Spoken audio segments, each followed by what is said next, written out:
오늘은 의인과 악인의 종말이란 제목으로 함께 말씀을 잠시 살피도록 하겠습니다.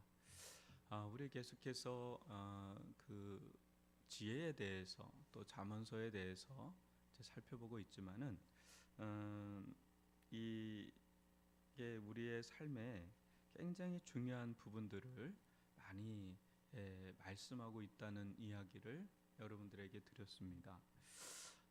오늘 이 대목도 한번 우리가 찬찬히 좀 묵상을 해볼 필요가 있습니다.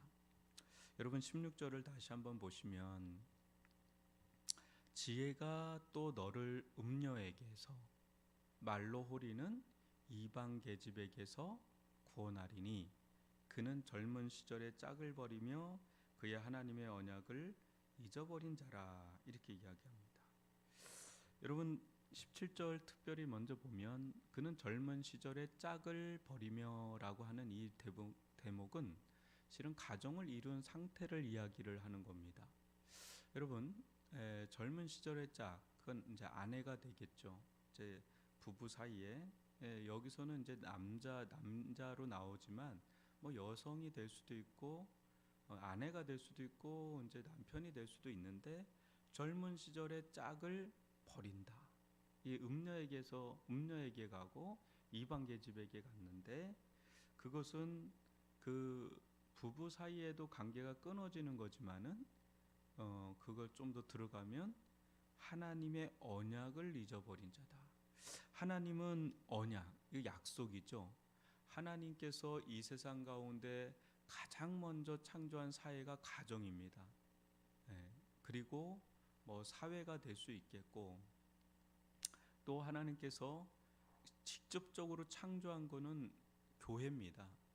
교회와 가정이 하나님께서 직접적으로 창조한 거거든요. 그러니까 그만큼 교회와 가정은 중요하고 소중한데 이것은 하나님과의 관계에 놓여 있는 겁니다. 특별히 여러분 우리가 이 대한민국 살다가 미국으로 가는 것, 그것은 엄밀히 말하면 하나님과의 관계에서 이렇게 뭐 엄청 중요한 관계가 아닙니다.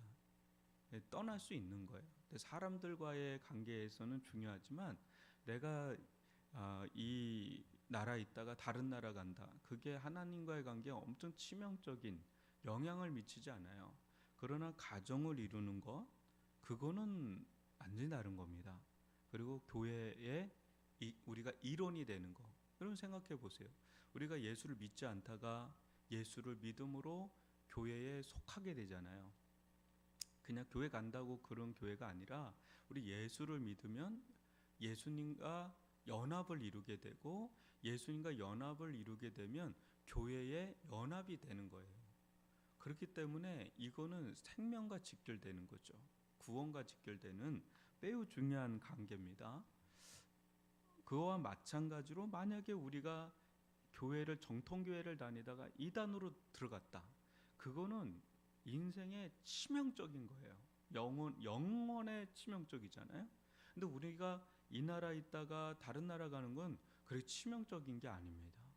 그러나 아내와 결혼을 했는데 다른 여인에게 갔다, 이건 치명적인 거예요. 사람과의 관계도 부부 사이도 마찬가지고 자녀 사이, 가족 관계에서부터 친인척 관계에서부터 이거는 거기서 머문 게 아니라 하나님의 언약을 잊어버린 자다. 그래서 지혜가 너를 음녀에게서 말로 호리는 이방 계집에게서 구원한다. 참 예전에 우리나라는 첩제도가 있었습니다. 그래서 이 첩제도가 언제 이렇게 막 사라지기 시작했냐면 기독교가 들어오면서 사라지는 거예요. 왜? 기독교는 일부 일처제거든요. 그러니까 기독교가 여성의 인권을 회복시키고 가정의 인권, 가정의 회복을 엄청나게 이루게 한 겁니다. 그 밑바닥이. 그리고 특별히 우리나라 법은 일본에서 넘어왔어요. 근데 일본이 뭐 나쁜 짓을 했지만 메이지 유신 때 기독교를 받아들였던 나라입니다. 우리나라보다 먼저. 그게 법으로 녹아 있어요. 왜냐하면 일본은 서양에 대한 열등감이 있었습니다. 그러니까 서양의 법을 그대로 수용하는 수용력이 굉장히 많았고 우리는 세국 정책을 폈죠. 이게 굉장히 문을 닫아놨단 말이죠. 근데 서구라파의 법은 기본적으로 성경을 밑바탕에 깔고 들어가는 겁니다. 그러니까 이 간통죄라든지 이런 것들이 원래 있었던 나라예요, 우리가. 근데 이것도 폐지가 돼 버렸잖아요. 그러니까 이 형사법에서는 이게 풀린 거예요. 근데 민사로 이제 민법으로 들어가면 이제 이게 이혼의 사유가 되고 막 이렇게 되죠. 여튼간에 여러분, 이 기독교의 말씀은 진정으로 가정을 가정되게 하고 우리를 우리되게 만드는 굉장히 중요한 역할을 한다는 것을 본다는 거죠. 그래서 음녀와 이방 계집에게서 우리를 구원한다. 이게 매우 중요하고요. 여러분, 또 18절, 19절을 보시면 그의 집은 사망으로 그의 길은 수월로 기울어졌나니 누구든지 그에게로 가는 자는 돌아오지 못하며 또 생명길을 얻지 못하느니라. 이 위에 나오는 음녀, 이방 계집에 대해서 이야기하는 건데요. 그의 집은 사망으로 그의 길은 수월로 기울어졌다. 그러니까 하나님을 떠난 음녀의 길을 가는 자, 또 여기 말로 호리는 이방 계집의 길을 가는 자, 그 집은 수월, 이게 막 지옥이죠. 이게 사망으로 기울어졌다. 그래서 그런 사망의 집인 거예요. 이게 마치 수월의 집이거든요. 그에게로 가는 자는 돌아오지 못한다는, 생명길을 얻지 못한다는 거죠. 참 이런 이야기를 저는 가끔 듣는데 남편이 이제 바람 나가버린 거예요. 그러면 결국은 나중에는 본초로 돌아온다는 이야기들을 종종 듣습니다. 뭐 지금은 젊은 사람들은 또 그렇지는 않아요. 예전 이제 나이 드신 분들이 좀 그런 일들이 있어요. 이게 보면 비참해요. 있던 모든 걸 다 잃어버리고 뭐 그러지 않아요. 병들고 뭐 막 그래요. 그런데 이제 이제 회로하는 분들이 있죠. 짧게까지 저는 우리 교회 부부로 이렇게 나이 드신 분들을 보다 보면 인생 참 잘 늙어 가신다. 그런 생각을 하는 분들이 계세요. 그 젊을 때는 뭐 또 남자들 같은 경우는 혈기왕성하고 좀 그렇지만 나이 들었다 보면 참 아내를 끔찍하게 위하고 또 같이 손잡아주면서 다리나 뭐 몸이 불편해는 떨뚝떨뚝하면서 같이 이렇게 동고동락하는 그런 모습을 보면 참 인생 참 잘 사셨구나 뭐 이런 생각을 할 때가 있습니다. 여러분, 우리가 지혜에 있어서 하나님께서 짝지어 주신 자, 그 자와 언약의 관계, 하나님과의 언약의 관계 안에서 부부 관계를 맺어가는 것은 매우 두 사람 사이에도 중요하고 또 자녀들에게도 그게 영향을 가고 사회적으로도 마찬가지예요. 얼마 전에 통계를 보니까 우리나라 그 이혼율이 줄어들었대요. 그래서 씁쓸한 이혼율의 감소 이렇게 돼 있어요, 신문이. 뭔가 봤더니 인구 결혼을 많이 안 했어요. 그러니까 결혼을 많이 안 하니까 자연 발생적으로 이혼율이 떨어진 걸로 보더라고요. 출생률도 떨어져 있으니까 이혼율도 떨어지는 걸로 보더라고요. 그런데 또 하나 씁쓸한 거는 왜 이혼율이 떨어졌나, 그 원인이 그게 첫 번째고, 두 번째 원인이 미루고 있다. 왜? 코로나 터지고 지금 이혼했다가는 부담이 너무, 경제적 부담이 너무 크니 좀 필 때 그때 이혼하자 해서 미뤄졌다는 아주 씁쓸한 이혼에 대한 감소에 대해서 이야기를 하더라고요. 그런데 그 이혼율은, 전체 이혼율은 증가했는데, 아니 감소했는데 어떤 세대는 증가했어요. 그것도 좀 특이하고 씁쓸한데 항원 이혼은 늘었어요. 그 와중에도 이혼율이 증가했대요. 그러니까 50 넘으면 남자들은 정말 조심해야 됩니다. 예, 정말 잘해야 됩니다. 안 그러면 큰일 납니다. 이거. 그래서 이 남자들이 젊을 때보다 한 50 넘으면서 진짜 생각 많이 해야 돼요. 아내들이 참고 있는 거거든. 애들 다 클 때까지. 근데 그거 좀 지나면 큰일 납니다. 여러분 이게 통계가 있더라고요. 이 항혼에 이혼을 하면 남자들이 일찍 죽는데요. 자기가 먹고 이거 해 먹어야 되는데 이게 안 되는 거예요. 그러니까 진짜 삶의 질도 떨어지고 그때는 나 불러주는 데도 없고 그렇거든요. 근데 엄마는 아이들이 챙겨요. 아빠는 안 챙겨요. 왜? 관계가 잘 안 맺혀서. 전 지금부터 기도하려고 합니다. 지금도 늦을 수도 있어요. 근데 이게 진짜 너무 이 부분이 있어요.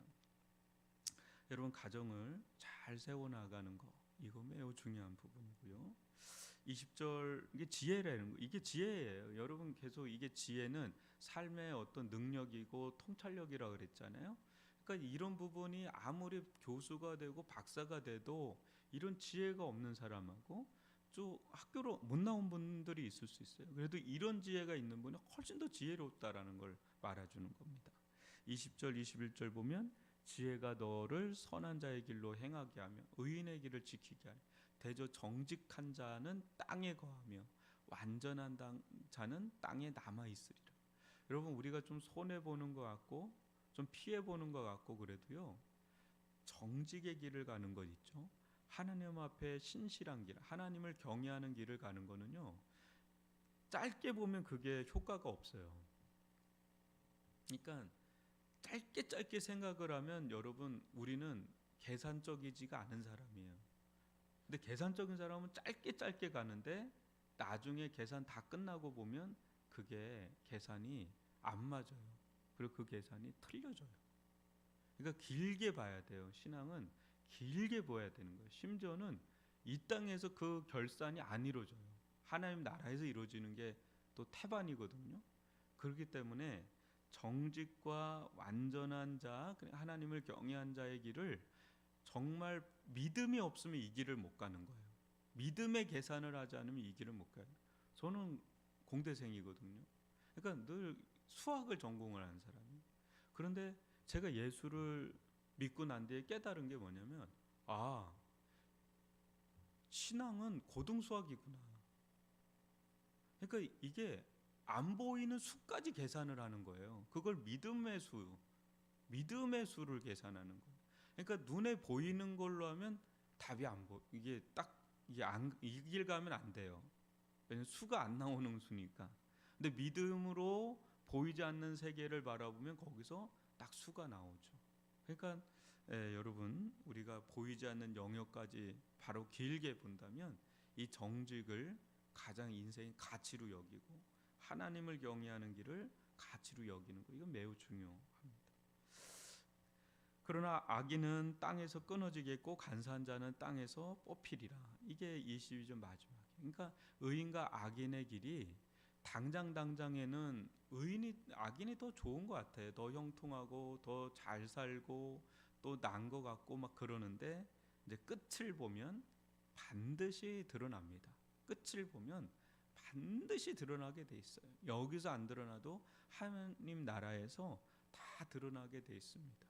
여러분 의인과 악인의 종말 우리가 당장의 쾌락을 어떤 추구하고 이 감각적인 거를 그 순간순간 추구를 할 때 우리는 매 순간을 나름 즐기는 것 같고 이렇게 하지만 길게 보면 그것들이 다 부메랑이 돼서 또 차곡차곡 쌓여서 옵니다.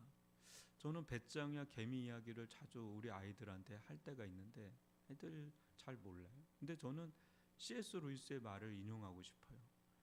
동화는 어른들이 읽어야 될 글이다. 이래요.